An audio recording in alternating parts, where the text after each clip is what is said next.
23rd. Paying tribute to the Pope, members of the public lining up at St. Peter's Basilica to pay their respects to Pope Francis before his funeral on Saturday.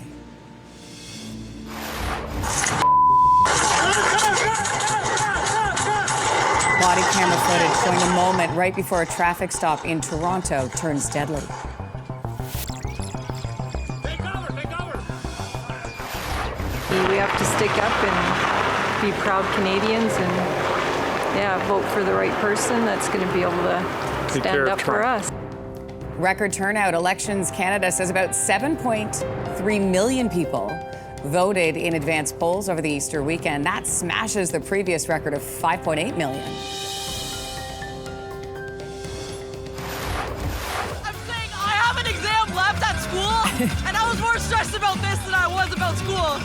And that is, of course, woo, the magic of the Stanley Cup playoffs. Leafs fans feeling pretty great after winning Game 2 in OT in the Battle of Ontario. The Sens will look to regroup at home tomorrow night. Stay with us, Canada. Your morning starts right now.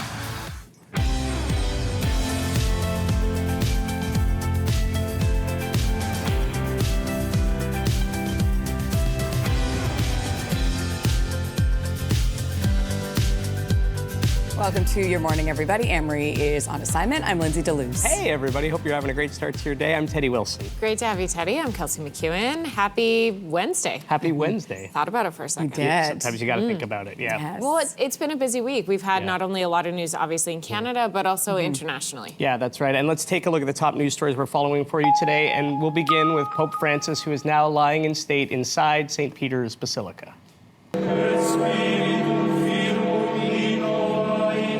The bells of St. Peter's tolling as he was moved from his Vatican residence to the Basilica, escorted by a procession of cardinals and Swiss guards.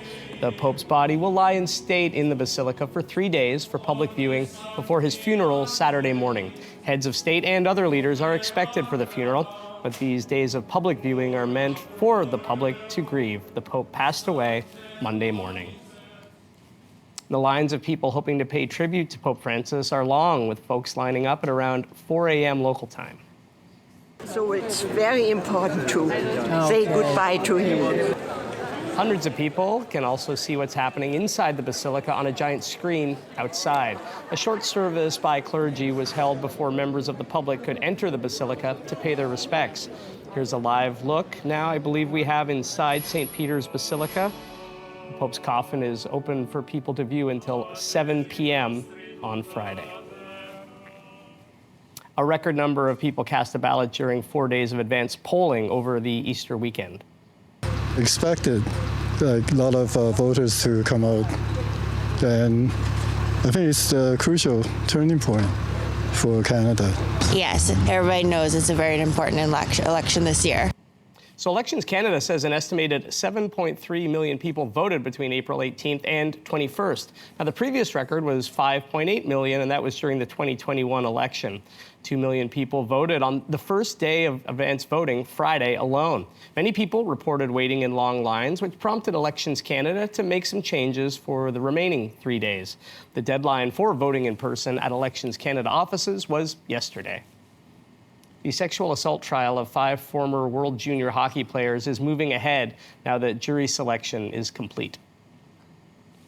It took 1 day to pick the jury made up of 11 women and 3 men. Hours before, the 5 accused players, Dylan Dubé, Cal Foote, Carter Hart, Michael McLeod, and Alex Formenton, each entered a plea of not guilty. All 5 were told they have to be in court for the duration of the trial.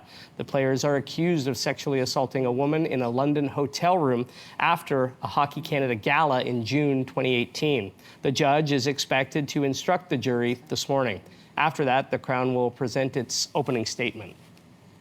A Toronto teen has died after he was shot by police during a traffic stop. And a warning to viewers now, body camera footage obtained by CTV News appears to show the moments before investigators call an exchange of gunfire. Yeah, come on, buddy.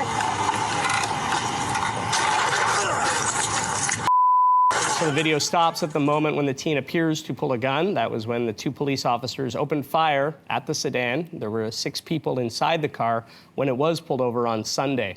The Special Investigations Unit says it was stopped for not having a front license plate. The teen died in hospital yesterday morning. The 2 police officers were not injured, and the SIU is now investigating. Well, new efforts to clean Halifax's wastewater is requiring some wastewater to be temporarily dumped into the harbour and the Bedford Basin.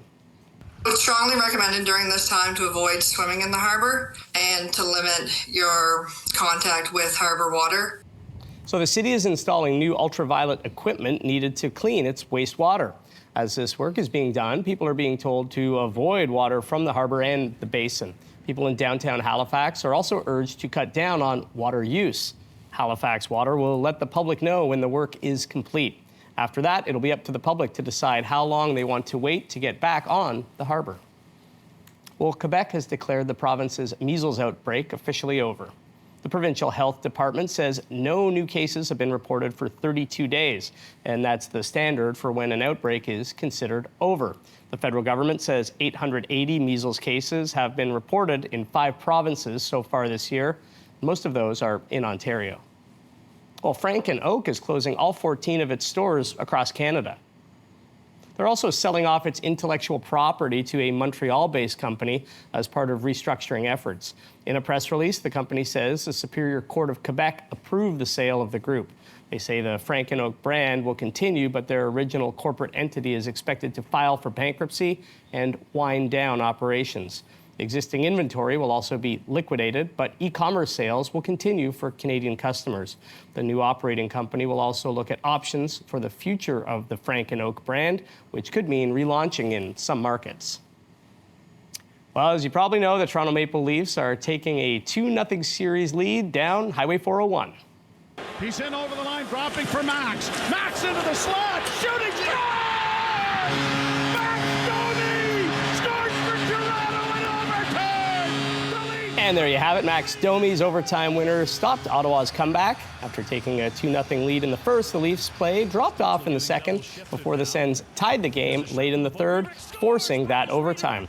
Now, this is the first time the Leafs have held a 2-0 series lead in the playoffs since 2002. A crucial Game 3 for the Senators goes tomorrow night in Ottawa. Meanwhile, the Oilers will have Game 2 in Los Angeles tonight, while the Habs are in Washington for Game 2 of their series. Lots of great hockey. Okay, a group in St. Stephen, New Brunswick is doing their best to make sure a special part of Canada's sports history is not forgotten. Given the game was invented by the Canadian, of course, and then we had Lyman Archibald, who was trained by Dr. Naismith and came from Toronto, Nova Scotia, but came to St. Stephen and had that first game there. I think people want to preserve this. So plans were announced to preserve what's believed to be the world's oldest basketball court and turn it into the Canadian National Basketball Experience Museum. Games on this court date back to October 17th, 1893. So far, they've raised $2.5 million of their $6 million fundraising goal. They're also expecting money from both the federal and provincial governments to round out project funding. Very cool. Isn't that awesome? Yes. Yeah.